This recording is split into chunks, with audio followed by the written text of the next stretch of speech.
Broadcasting from the business capital of the world, this is the Podcast Business News Network. Hi, welcome back, everybody. We are going to define your style, specifically your interior design style. Think about that for a second. You walk in your living room, bedroom, your home. How would you define what you are, the way it looks? What makes you feel good? And maybe it doesn't, feels like something's a little bit off. Then what should it be? We're going to talk about that today and learn as I just did that there are lots of different design styles. There's a lot, like dozens. And this is all in her wheelhouse. She's the woman behind Rise Interiors. Mary Jo Major is back with us. How are you today? Hi, Steve. I'm doing great. Thanks for having me. Good to have you back here. Now, when we first got together, I remember asking what your style was. Now, let me just preface that by saying that doesn't mean that that's the way you're going to design somebody's interior. That's just you do whatever somebody likes. But I'm going to start with you. How do you define you? Oh gosh, how do I define me? So I'm a mixed bag. I think everyone is. I think my main style is somewhere between transitional and kind of eclectic, mixed with maybe a little bit of contemporary and mid-century, maybe a little bit of um, I would say even maximalist. Maximalist. I mean, minimalist, yeah, but I've never heard that term before. And Really? and I look at the what a minimalist design would be. I'm getting visuals like what is a maximalist? What is Clutter? Is that clutter? I know, yeah, it does sound like clutter. It is a little different than the minimalist approach. It's instead of paring things back, the idea is that it's more is more. So the more you have, the better it is. So I would say that that doesn't necessarily mean clutter. That does mean, though, that it's okay to collect things that you like, and it's okay to have more than one throw pillow on your sofa, and it's okay to have, All you right. know, art gallery walls of different things kind of throughout your house, as opposed to just, one thing here, one thing here. Would that also come under the category of somebody who had a curio cabinet and had a collection of something, Hummels, whatever you want to call them? There's so many different things that come and go, but Yeah. there's more than one. Would that be a maximalist? Yes, I would define that in today's style terms. And I want to back up for a quick sec and explain to everyone like why it's important, I guess, to know your style.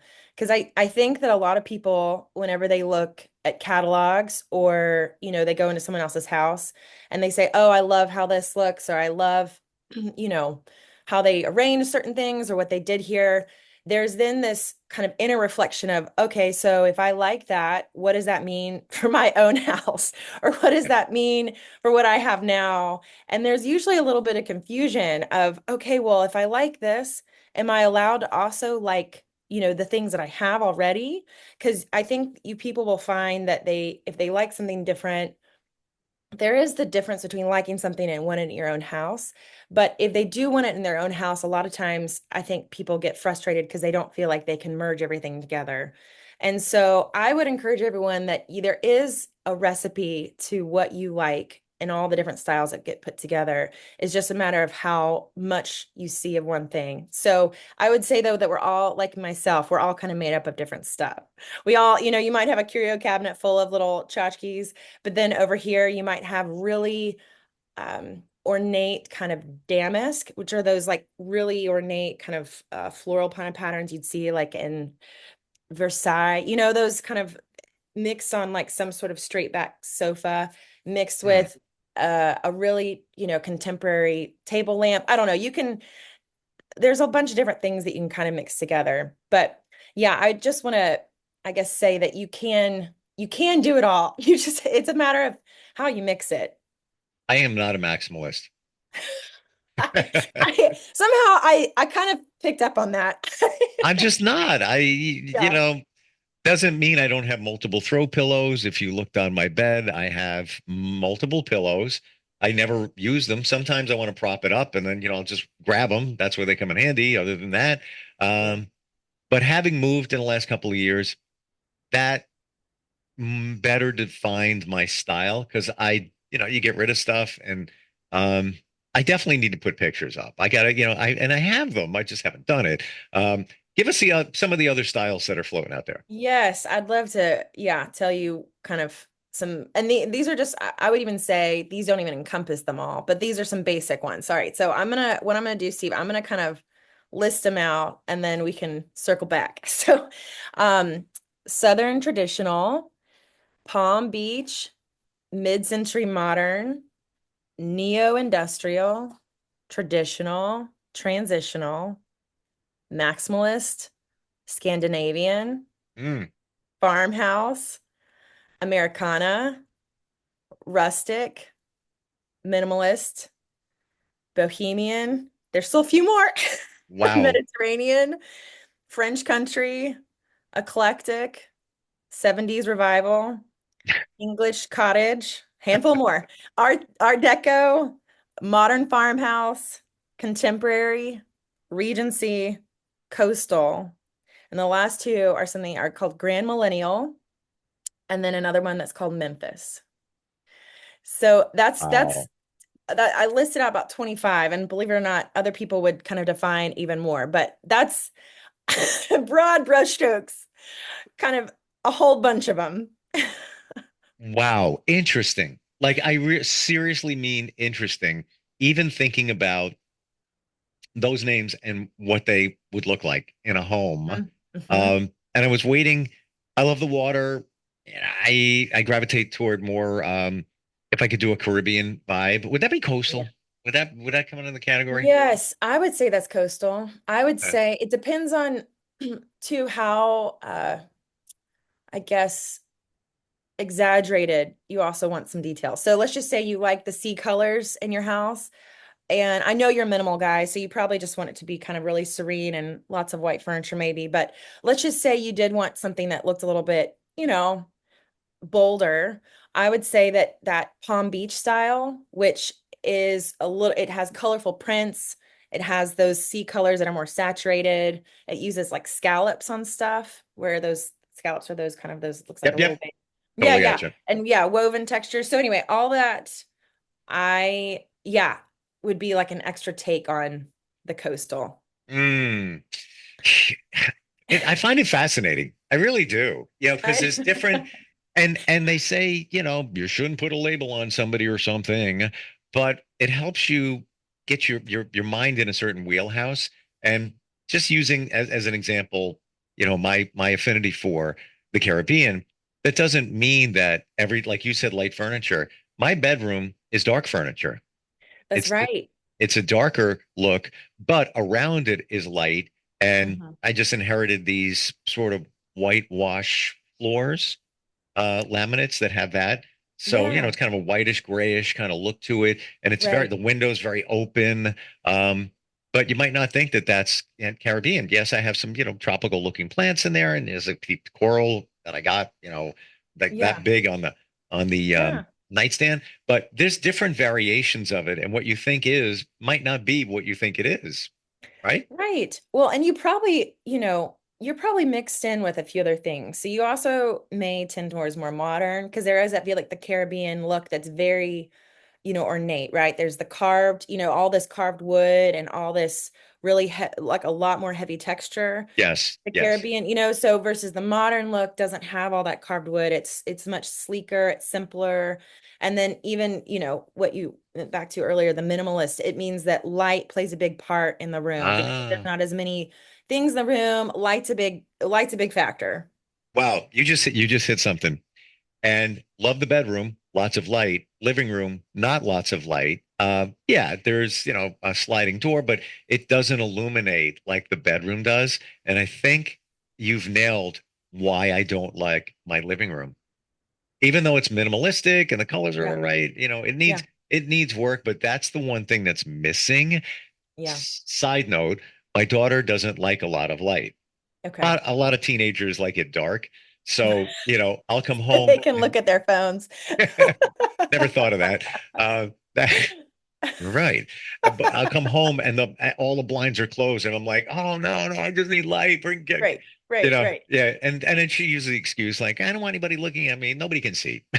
But I think until I love how you get into the psychology of all of this because I didn't hit it. And that's exactly what it is. Why I'm not a lover of my living room. Yeah, we probably, yeah, some minimal, simple lighting, mixed lighting. That's probably what you need that would really, really make it feel How better. would you accomplish that short of the sliders where, Yeah, daytime you get light? Um, that's not to say, at night I don't want light in there, but what sure. would you do? There's hi-hats, Yeah. there's a fan, but Okay. those lights on, the globes or whatever, the little tiny lights. Um, Yes. what would you add just to add more pop? Yeah, I would do a few things. I kind of think about it, I love it when you all. say that though, because I get excited. You're like the dog on the trail, like I'm gonna find the answer.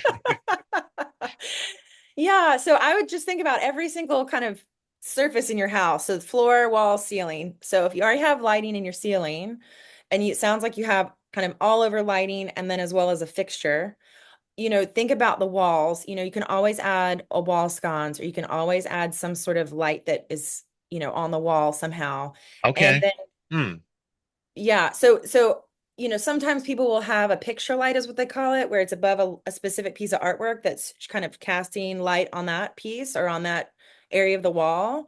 And then other times it's more kind of diffuse light on either side of, a TV or, on some just even blank walls. I've seen it done just as another kind of decorative element.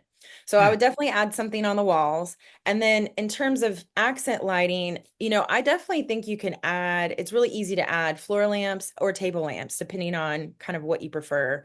And I actually like a little bit of both, at least, one floor lamp with either one or two table lamps. But I do think the mixed of accent lighting does help a space feel layered and more welcoming. I can see that. And I love when you describe things, we get visuals. We can see it's very clear. Interestingly, and we talked about lighting before, but Yeah. I feel many of us have aversion to like the floor lamp. Oh my gosh, I was in my mom's house. She had that with the three, the one pole and the three lights and everything. Oh, yeah. We Yeah. ran away from all of that. We threw them in Right. the garbage because we went to the hi-hat, and it seems Yeah. like, and tell me, this is my perception, but it seems like a return to the floor lamps and those types of warmer lighting. Is that what's going on? Yes, I would say that with any of these styles, depending on kind of where you lean, yes, there is always a spot for a floor lamp. Now, I will say this, it's very you have to be sensitive to your household. So for example, if you have a big dog, you probably don't want one that is, a little bit maybe oversized and right next to the sofa where the dog can kind of knock it, right? But if or or kids or whatever. So I would say that, be aware of kind of where you put things, but you can still have those things. They need to be kind of a little bit more protected.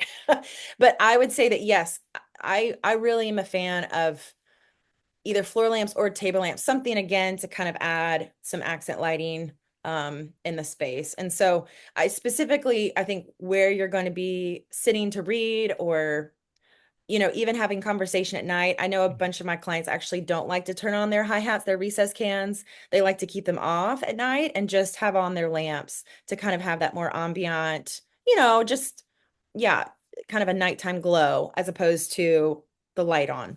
So you inspired me last time we got together. Okay. Um, I think I mentioned I have two table lamps in my office. They have a Caribbean vibe. I don't know why they were here. I think I needed them for a project, and then they were Okay. just sitting in the corner. I Yeah. brought them home. Uh-huh. Whoa, what a difference! And I had addressable modules from my house that I never used. So Okay. right here, see if I could show you. Right here is that's not showing up. It's hard to see, but there's a module. And watch this. Okay. I just turned the bedroom light on, just like that. Oh, that's So awesome. when I'm, before I even get home, it's already on waiting for me and not wasting electric. And I can even set a timer. I can set, it's just Yeah. on a schedule where it's on and waiting for me when I walk into my bedroom.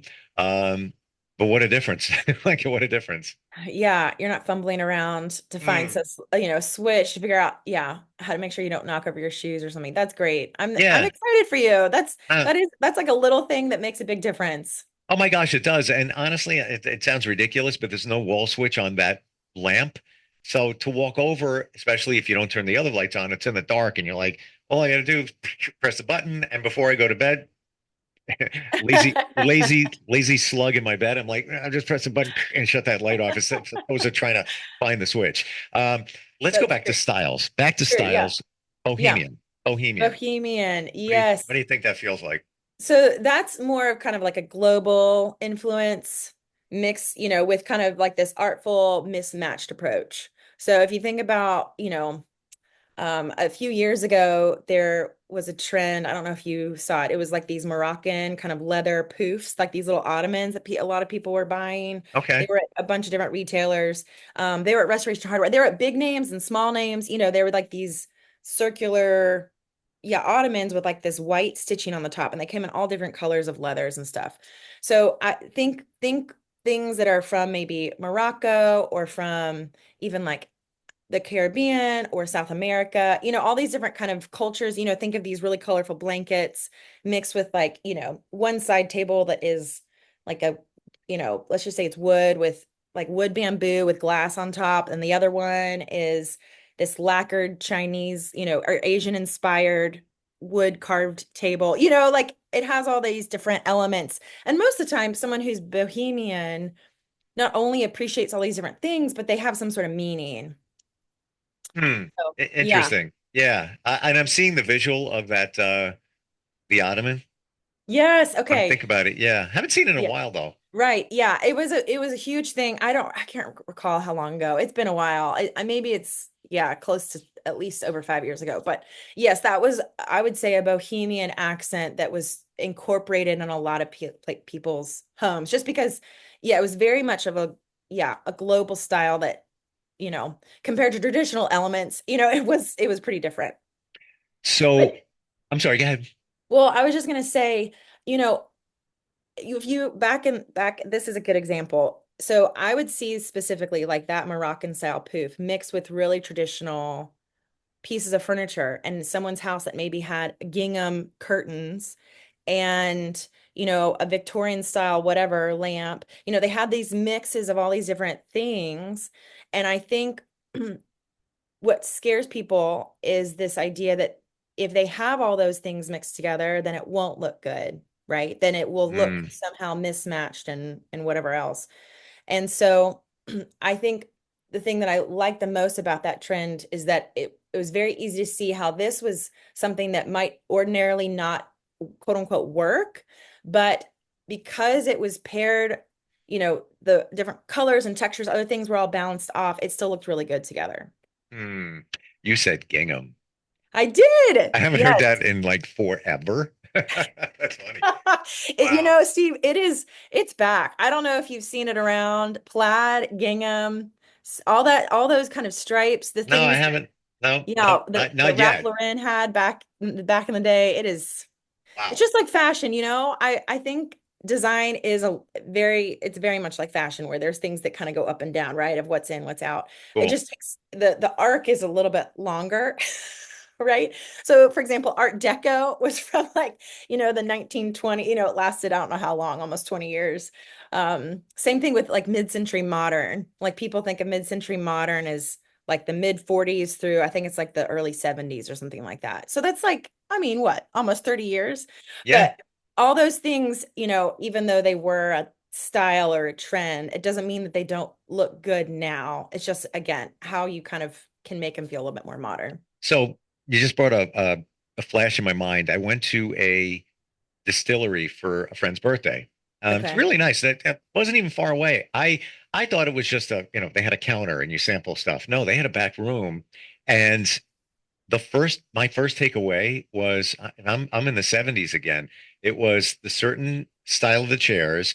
It was like blue and golds, and the chairs had that like velvety kind of cushions on them. Yeah.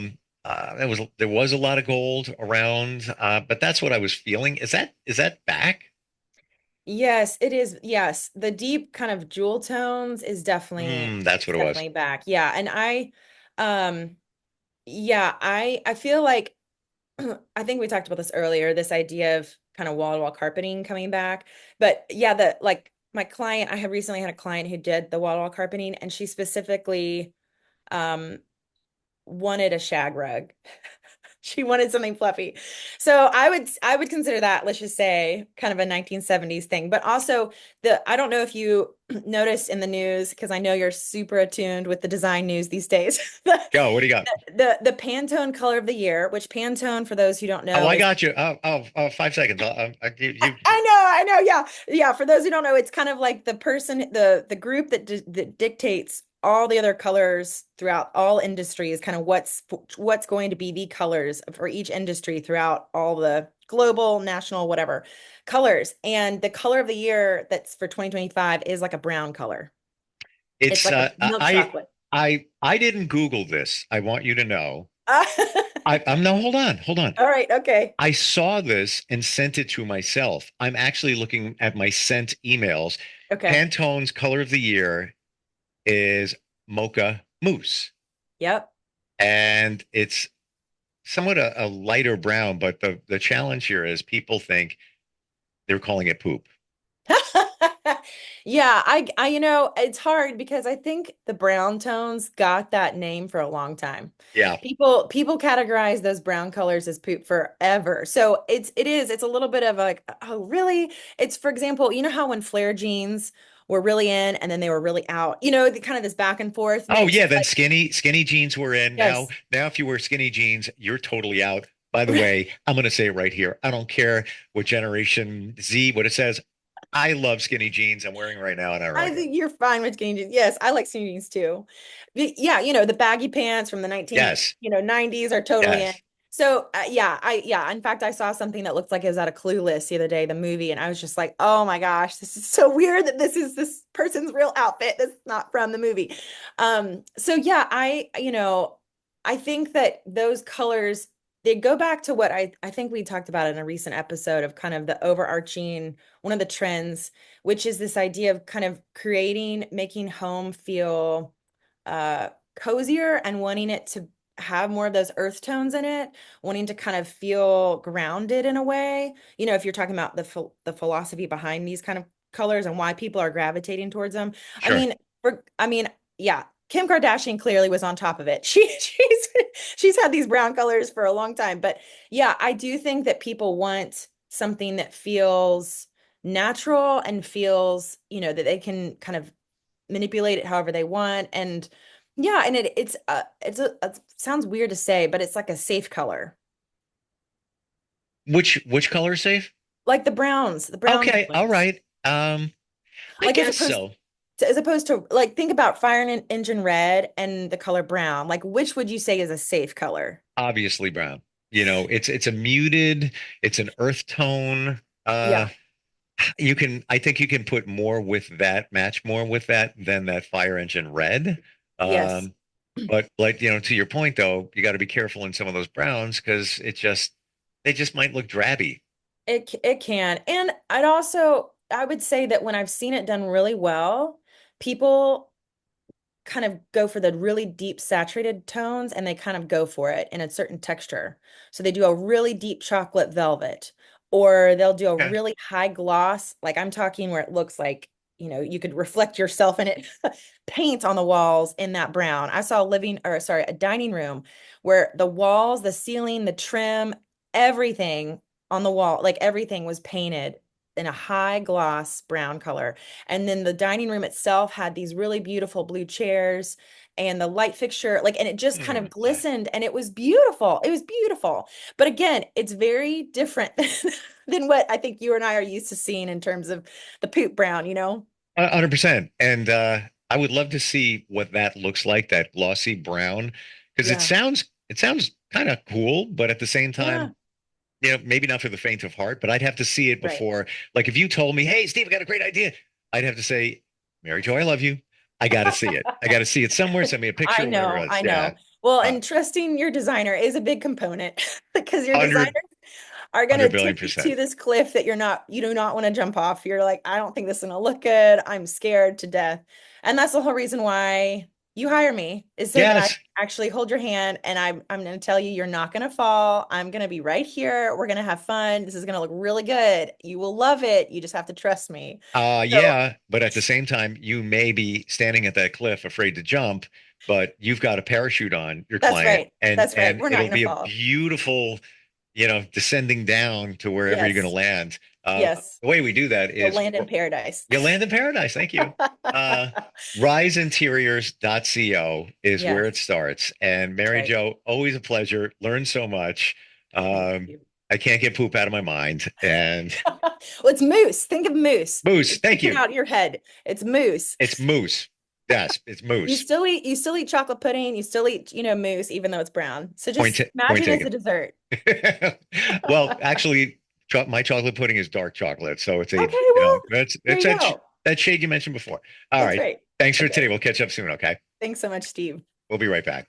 Are you looking for even more of the podcasts and hosts that you love? The Podcast Business News Network is proud to announce that you now have even more ways to listen live. Check out the MyTuner Radio, online radio box, and Simple Radio apps on iOS and Android, or find us online. Search for Business News Network on mytuner-radio.com, or search Podcast Business News Network on streama.com and onlineradiobox.com/US. Take your podcast on the go and don't miss a minute of the action.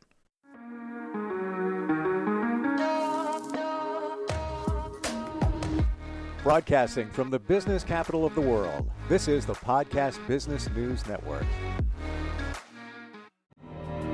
For nearly 2,000 severely injured veterans, everyday life has become filled with barriers.